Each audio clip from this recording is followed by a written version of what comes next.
Hi guys, it's Carol from Cape Cod Cottage Garden, and I thought today I would share my most favorite cookie in the world, especially at the holidays, and that is a ricotta cookie.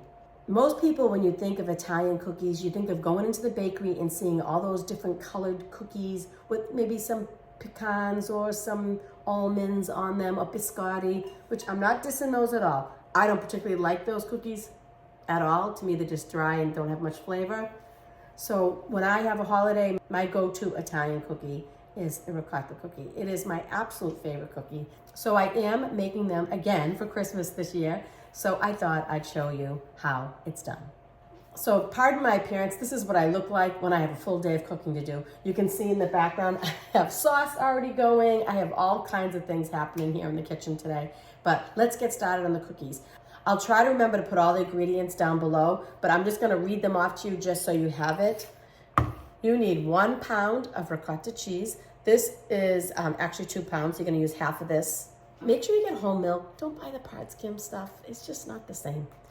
And you need 2 sticks of butter, 2 cups of sugar, 2 teaspoons of vanilla, and that's another thing. Don't get the imitation vanilla, get the pure vanilla extract. Don't buy the imitation stuff. It tastes like chemicals, and it probably is chemicals, to be fair.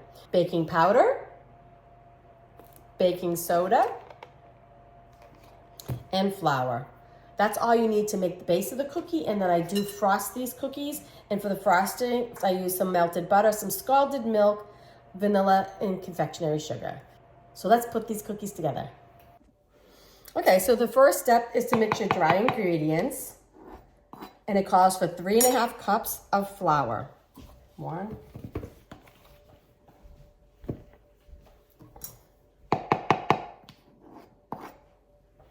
2,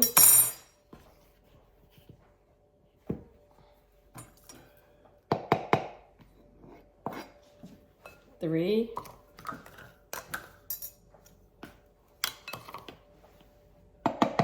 1/2. There we go. That's the flour.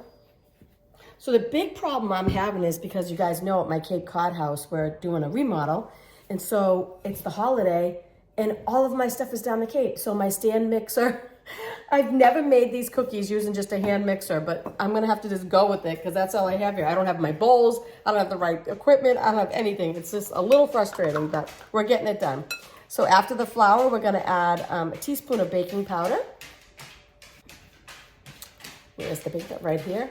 And I always put the date that I opened up my baking powder on the top so you can make sure it's still fresh. Because these cookies should be like little pillows. Teaspoon of baking powder. So you don't want them to be flat. And a teaspoon of baking soda. Again, date on the top. And I keep this in like a sealed plastic bag so it doesn't go bad. I'm just going to give that a little mix. This is kind of a small bowl, so I don't want to spill it. Just till it's just a little bit incorporated. You don't have to go crazy. Here we go. I'm going to set that aside, and we're going to work on the wet ingredients next. Okay, so the next part, we're going to mix up the butter and the sugars. We're going to do 2 cups of sugar. Wow, that's a lot of sugar.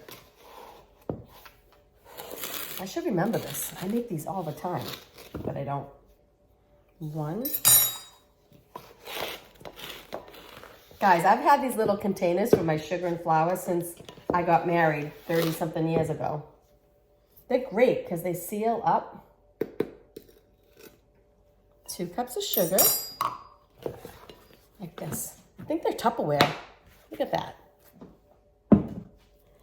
And 2 sticks of butter. I did soften this a little bit. I should have done it a little more, I think. It's going to be really interesting trying to incorporate all this with this little hand mixer. Usually I have my stand mixer. Now the eggs, we need 2 eggs. I always crack my eggs in some kind of container first in case you get some shells. So 1, 2 eggs. And then vanilla. 2 teaspoons of vanilla. That's another thing. I don't pour it over the bowl because so many times I've spilt and had to start all over. Oh, I'm getting light on vanilla here. 1. See, I just spilled. 2.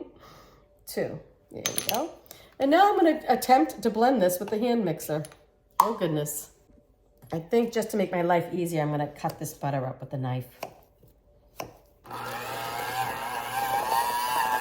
This thing sounds like it's hurting. I think it's like 35 years old. Okay, so we got it almost incorporated. I like to make it a little fluffy. So now we're gonna add the ricotta. So for the ricotta, it says 1 pound of ricotta. This has 32 ounces, which is 2 pounds. So I'm gonna do approximately half of this. So guys, I'm just gonna guess at what half of this is. In goes the ricotta cheese. Oh my gosh, I love ricotta cheese. I gotta get a spoon and try it. I gotta. Oh my God, so good. So good.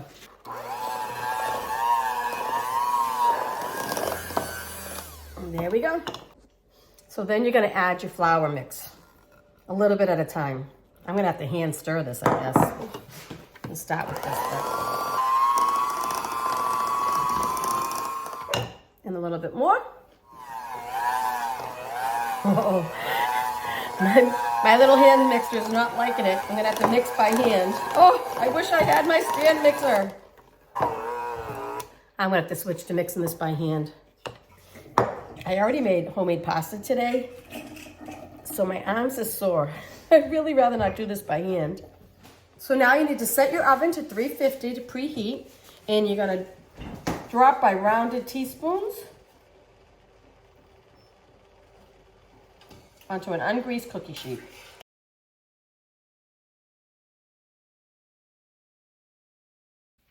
Then pop them in the oven for about 10 to 14 minutes. I just check on them. You want to take them out when the edges are just barely brown. Don't let them get too brown. Okay, so now the cookies are done and they've cooled completely. That's really important. Make sure the cookies cool completely.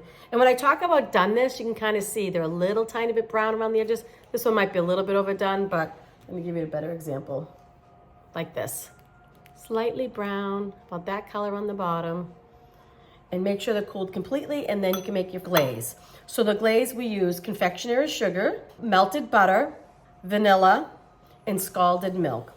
So I don't know if you know what scalded milk is, but you just put it in a pan, you bring it just so there's like little bubbles on the top. You don't really boil it, because these cookies are not going to be refrigerated, and you don't want any bacteria from the milk product in your frosting. So scald your milk. I let it cool down a little bit. So I don't really have an exact measurement for this. I kind of go by what it looks like. So I will show you the consistency you need. You want it to be thin enough to spread evenly on the cookie and drip off just a tiny bit, but you don't want it like all the way dripping off the cookie. So let's add a little milk, and use your milk very sparingly, because the milk goes a long way. And you'll end up having to keep adding more confectioner's sugar. A little butter. Stir it up. Little melted butter, and a little vanilla extract, just for some flavor. Oh, that was a lot. Then just mix it up.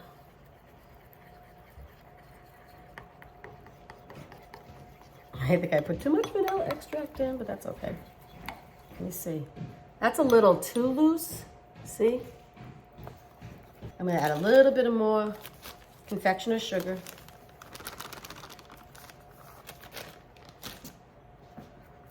You can kind of go back and forth. If you make it too thick, you can add some more milk and butter. If you make it too thin, just add some more sugar. Try to make it all incorporated so there's no lumps.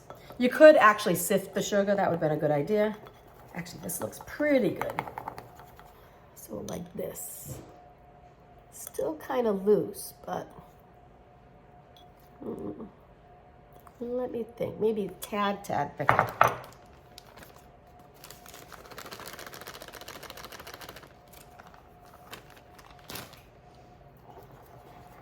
Guys, I've been cooking for about, let's see, what time is it?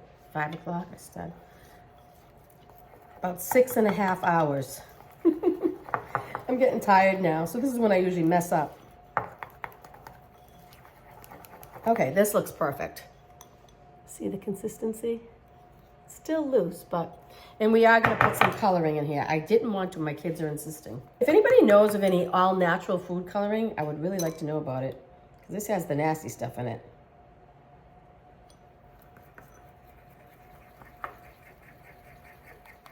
I think I'm gonna keep it a light green because I don't want to put too much food coloring in it.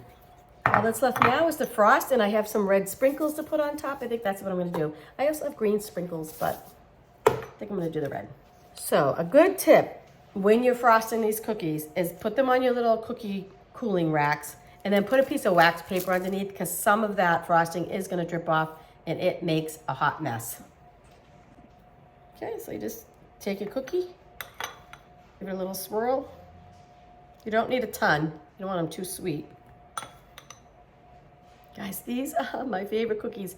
It's the one cookie that like I can't resist eating. I just can't resist. They're so good with coffee and tea too, like in the morning. It sounds crazy, but I will be enjoying these. If they don't all go at Christmas, I will save some and have some with my coffee. Let them harden up just a little bit before you put the sprinkles, not too much or they won't stick. Let's see, red sprinkles. Usually I use nonpareils, but I don't think we have any. I really like the nonpareils. At Easter time, I make pastel colors, and I definitely use the nonpareils. There you have it. They're so good. I think I'm gonna eat one. I can't resist. I gotta eat one.